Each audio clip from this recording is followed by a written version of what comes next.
Hello and welcome to our program Where God Weeps. Today we're going to consider the African country of Tanzania, a country which suffers from poverty, corruption, and more recently the scourge of AIDS. To tell us more about the dramatic situation in Tanzania, it's my privilege and pleasure to welcome Cardinal Polycarp Pengo of Dar-es-Salaam, Tanzania. Your Eminence, thank you for being with us here today. It's a pleasure. Thanks. Your Eminence, you didn't grow up in Dar-es-Salaam. You grew up in a village 1,000 kilometers away. That's right, yes. Whereabouts and what was your experience of your childhood? I was born in 1944, exactly 40 years after the foundation of the parish. And like everybody, every child schooled first in the primary school there in the village. But from the very beginning, as I was a child, we used to go to church, particularly on Sundays, and where my parish priest was announcing the various saints of the week, etc. And when it came in those days to January 26th, they were always saying January 26th is the feast of St. Polycarp, Bishop and Martyr. And so somehow this entered into my mind, so I was telling my mother that, look here, they're always speaking about Polycarp, Bishop and Martyr. I must also become Bishop and Martyr, not knowing exactly what Martyr meant, and even the Bishop what it meant. But then my mother was telling me very calmly, very kindly, that in order to become a bishop, you must become a priest first. But I said, no, I don't want to become a priest. I have to become only bishop. But gradually I came to know the implication of it. And so I joined the minor seminary and I continued. And gradually, I wanted I came to understand what bishop means and what martyr means. So I said, no, now I want to become only a priest, nothing more. And so I continued until finally I became a priest in 1971. And my bishop, the Diocese of Sumbawanga, immediately made me his secretary. And I worked with him for 2 years before I continued for studies, higher studies in Rome. In Rome, I studied moral theology and famous professors, one of them being Bernard Herring, and there were others, of course, together with him. And I studied first, took the master's degree, and then continued my studies and did the doctoral studies, and the Bernard Herring being the main moderator of my thesis. When you became a bishop, when you went back, were your parents still alive at the time when you became a bishop? That's my question is, yes. Did your mother see you become a bishop and see you realize your dream of becoming a bishop? Yes, my mother did. Unfortunately, my father died only 2 years after I made priest. So, but my mother, in fact, when I became bishop, I was ordained bishop in Rome by Pope John Paul II on January 6, 1984. And my mother was invited and she came to Rome for the occasion. It must have been an extraordinary moment for her. It was. But before I became bishop, when I went back after the studies in Rome, I became rector of the major seminary in Dar-es-Salaam. That's how I shifted from Sumbawanga to Dar-es-Salaam. And it's from there that I was appointed bishop. And the first years I went to a diocese called Nachingwea in the border with Mozambique.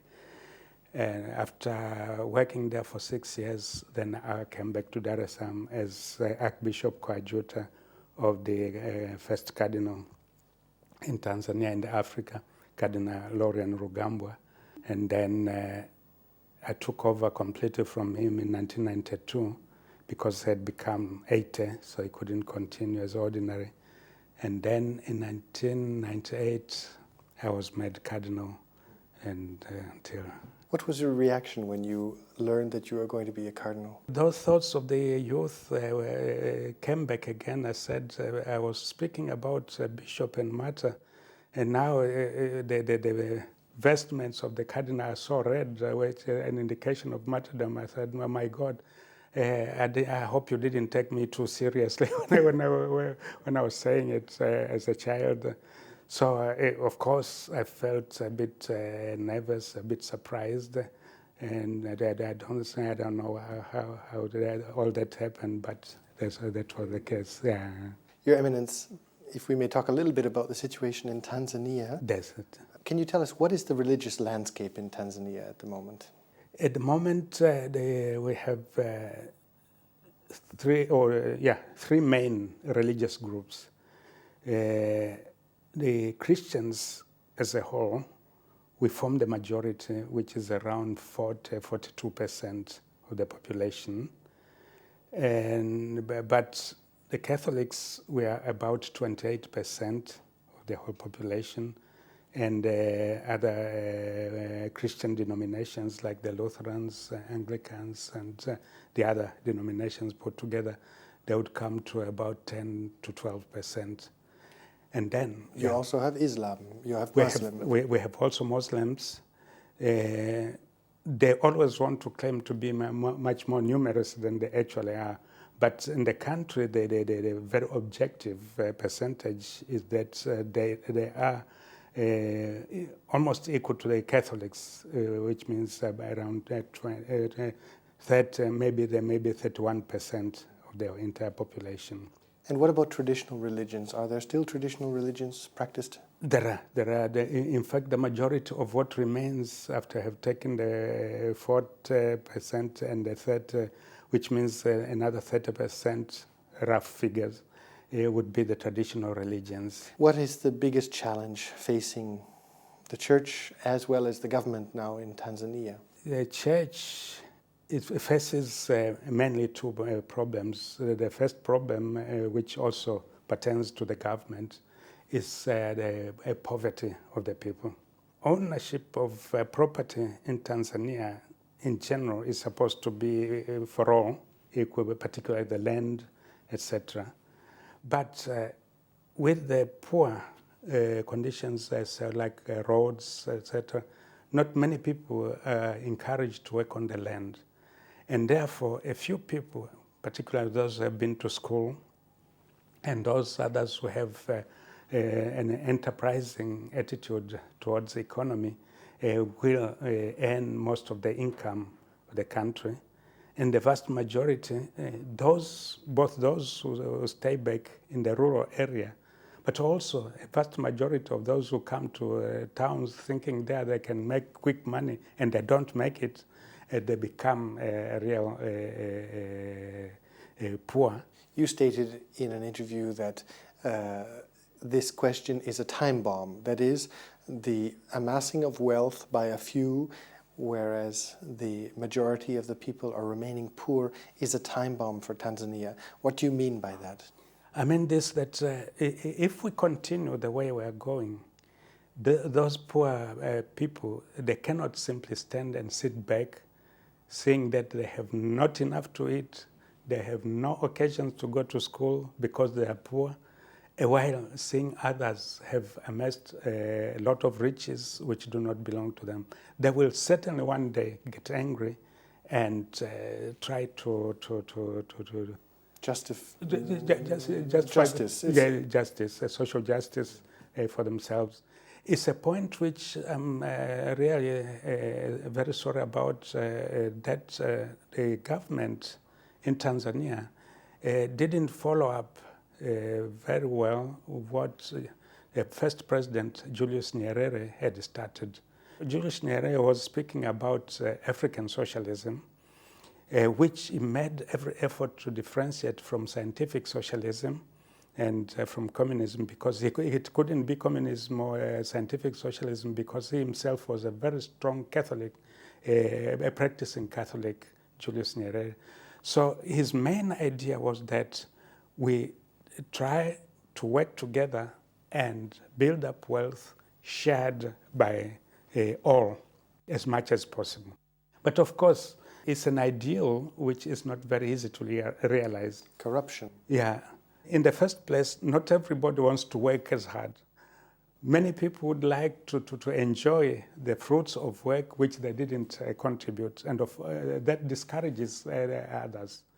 And also, the point which you mentioned, that is corruption, is that because some people want to get richer than others, then they will make every means possible to hinder the others from participating in that wealth. What can the church do in this regard? How is the church working in these areas? In this area, we realize that education is the basis for economic development, like for other things. And so we are insisting on founding schools that will be places where even the poor can be educated and go as high as their intellectual abilities can take them. And some years back, in the effort of trying to make Tanzania a socialist country, maybe by Julius Nyerere, schools as well as hospitals were nationalized. But that brought the condition to the very, very, very down. The educational conditions went very much down. Because of what I said, people, they don't want to contribute as much as they want to gain. And so finally, even before he died, he realized that he had made a mistake to nationalize schools.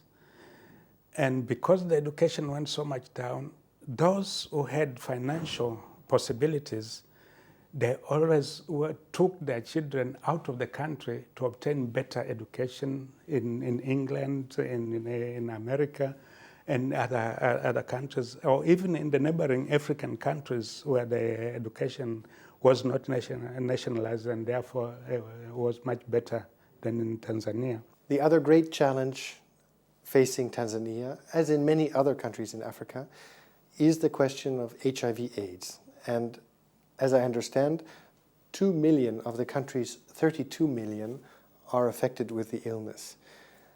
What tragedy, national tragedy, is this for Tanzania? What consequences is this boding for Tanzania? It is a real big tragedy in the sense that many of those who are infected with AIDS are the poor, many girls who went to big towns and cities in order to gain something without having enough education to be able employed, or even those who had enough education, they didn't find employment. So they start playing sexually in the cities and towns. And another aspect of the tragedy is that the males who go for those girls are usually the educated ones who have also the money to be able to pay the girls. And so the AIDS is spreading among poor women, but finishing the elite male group. And so, and of course, with that also the male group, which is infected, infects also the partners, and the marriage partners who are normally as highly as educated. So not only the poor, but the elite of society are being affected by this. That much, yes. And so by affecting the elite, it's reducing the manpower. Many actually, a few years back, President Mkapa lamented that many teachers have died of AIDS, many school teachers, and also in other lawyers and policemen and all those. So it is a tragedy which can really paralyze the economy of the country. And so as I said, for me, I regard this question of AIDS very much connected with the question of poverty.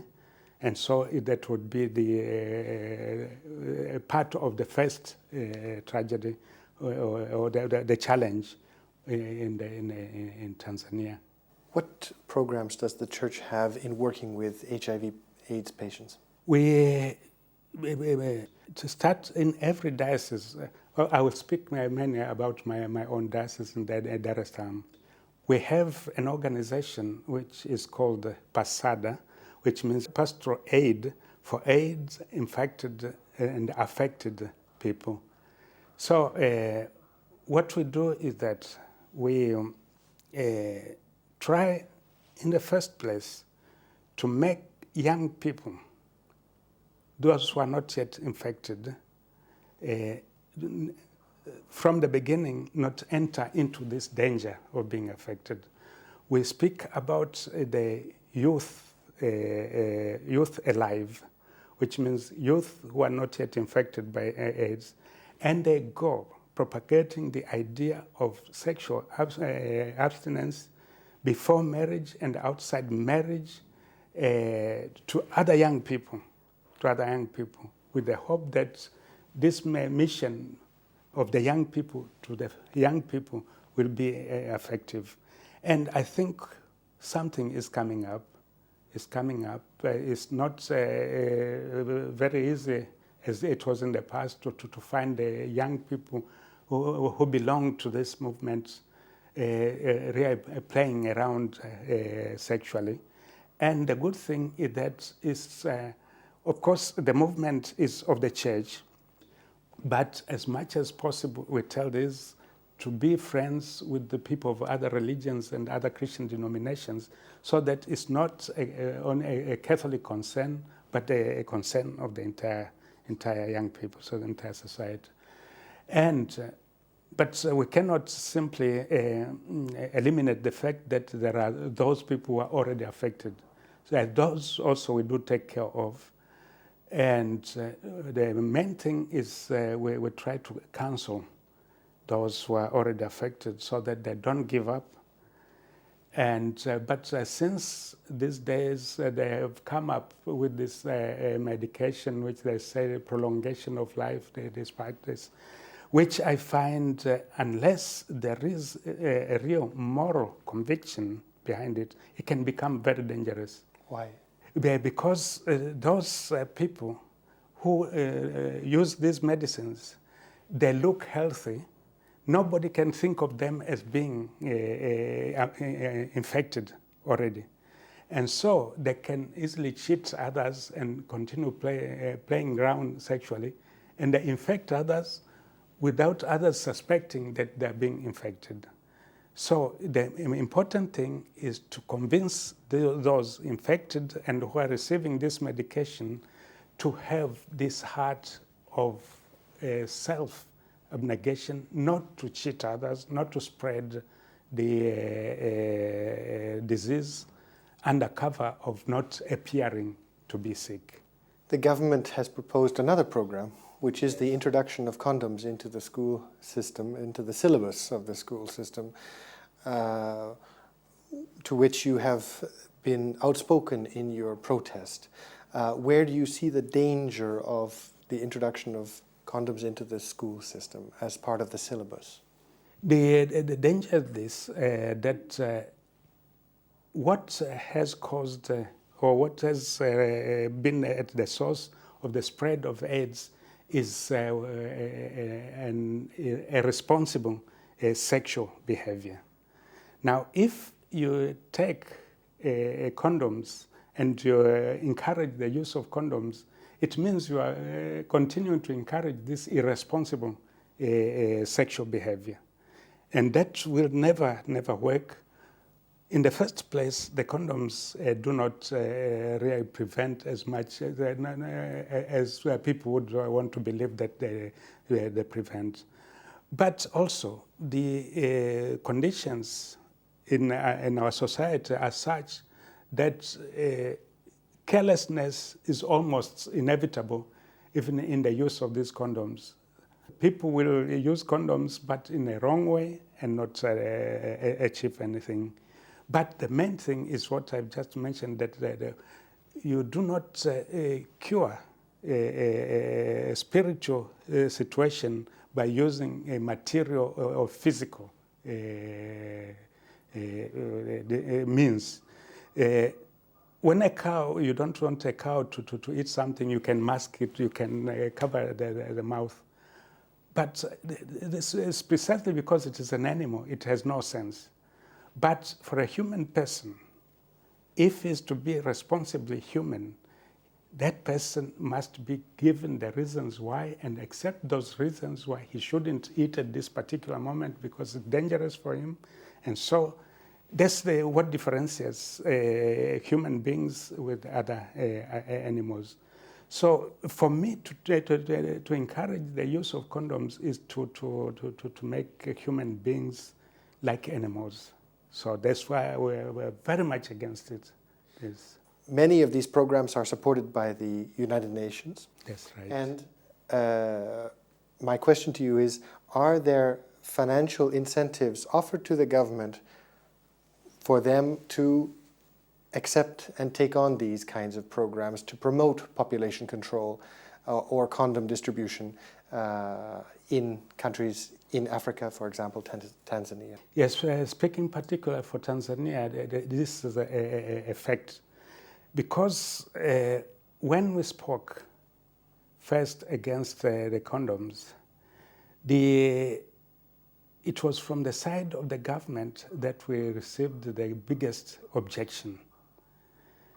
And we came to realize that those in the government who object to this are actually paid before they make their statements by international organizations from the UN and others.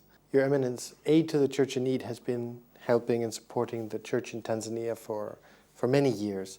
What is the importance of this help to the Church in Tanzania? The importance of the help we received from Church in Need, which I personally have received quite a lot of assistance in the Archdiocese of Dar-es-Salaam, but also before when I was in the other dioceses, is the fact which makes the Catholics in Tanzania aware that they are not alone in their struggle to maintain the faith. Because if they say that they come to a point where they cannot strengthen their faith because they simply do not have the means for it, of course then they will say, are we alone in this struggle? But when we receive the aid, however small it may be, as long as it's aid from outside, and I myself made it a point to tell the people we have received so much from other organizations from outside, like Church in Need, etc., and they appreciated. You could see that they breathed a breath of relief that, after all, we are not alone. We are not alone in this. We have people who are concerned about us. Of course, that doesn't mean that they should sit back and say, or they continue to receive aid, which was the mentality, of course, at the beginning of evangelization of our countries. On the other side, we try to tell them that this aid from outside must be regarded as supplementary to our efforts. We must do whatever we can, and what we cannot achieve by our efforts, then when we tell other people from outside, they will understand. They will understand. But if you go there simply asking, and then they said, but how much have you done for yourself?